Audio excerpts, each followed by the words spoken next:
ଏଇ ଯୋଉ ବର୍ଷା ଯେମିତି ଲାଗି ରହିଛି, ସନ୍ଧ୍ୟା ହେଲା ବେଳକୁ ମନେ ପଡୁଛି ଖାଲି ଗରମା ଗରମ ଆଉ କିଛି ଛଣାଛୁଣି ପାଖରେ ଟିକେ ଥାନ୍ତା କି। ସେଥିଲାଗି ମନେ ପଡିଲା ଯେ ମୁଁ ବାଦାମ ମଞ୍ଜି କିଛି ଘରୁ ଆଣିଥିଲି, ଯାଉଛି ତାକୁ ବାଦାମ ପକୁଡି ବନେଇବି। ପ୍ରଥମେ ମୁଁ ବାଦାମ ଗୁଡାକୁ ଭଲ ଭାବରେ ଧୋଇ ନେଲି। ଲୁଣ, ଲଙ୍କାଗୁଣ୍ଡ, ହଳଦୀ ଗୁଣ୍ଡ, ଜିରା ଗୁଣ୍ଡ, କିଛି ଭୃଷଙ୍ଗ ପତ୍ର ଦେଇ ଭଲସେ ତାକୁ ଗୋଳେଇ ଗାଳି ନେଲି। ତାପରେ ବେସନ ଦେଇ ତାକୁ ଭଲସେ ଟିକେ ଡ୍ରାଏ ଏମିତି ଗୋଳେଇ ନେଲି। ଗୋଳେଇ ସାରିଲା ପରେ ପାଣି ଛିଞ୍ଚା ପକେଇ ତାକୁ ଭଲସେ ଟିକେ କୋଟିଂ କରିନେଲି।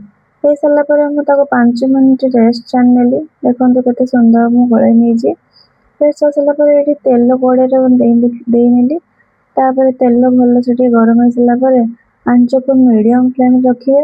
ଆଉ ବାଦାମ ସବୁଗୁଡ଼ାକୁ ପକେଇ ତାକୁ ଭଲସେ ଟିକେ ଘାଣ୍ଟି ନେବେ, କାହିଁକି ନା ବାଦାମ ଗୁଡ଼ା ଗୋଟା ଗୋଟା ହେଇ ରହିଯିବ ଯେମିତି।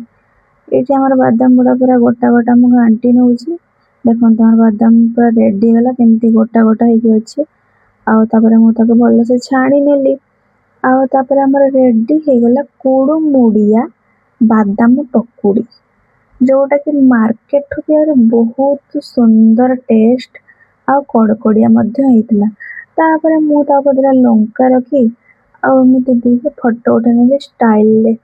କେମିତି ଦେଖାଯାଉଛି ସାଙ୍ଗମାନେ? ବହୁତ ସୁନ୍ଦର ଦେଖାଯାଉଛି ନା? ହଁ, ଯେମିତି ସୁନ୍ଦର ଦେଖାଯାଉଛି ନା ସେମିତି ଟେଷ୍ଟ ବି ଲାଗୁଥିଲା।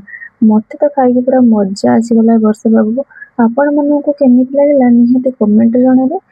ଆଉ ହଁ ସାଙ୍ଗମାନେ, ଆପଣମାନେ ଭିଡ଼ିଓ ଦେଖି ଚାଲି ଯାଉଛନ୍ତି କିନ୍ତୁ ଲାଇକ୍, ସେୟାର, ସବସ୍କ୍ରାଇବ୍ କରିନାହାନ୍ତି। ସବସ୍କ୍ରାଇବ୍ କରିଦିଅନ୍ତୁ। ରହିଲି, ଜୟ ଜଗନ୍ନାଥ।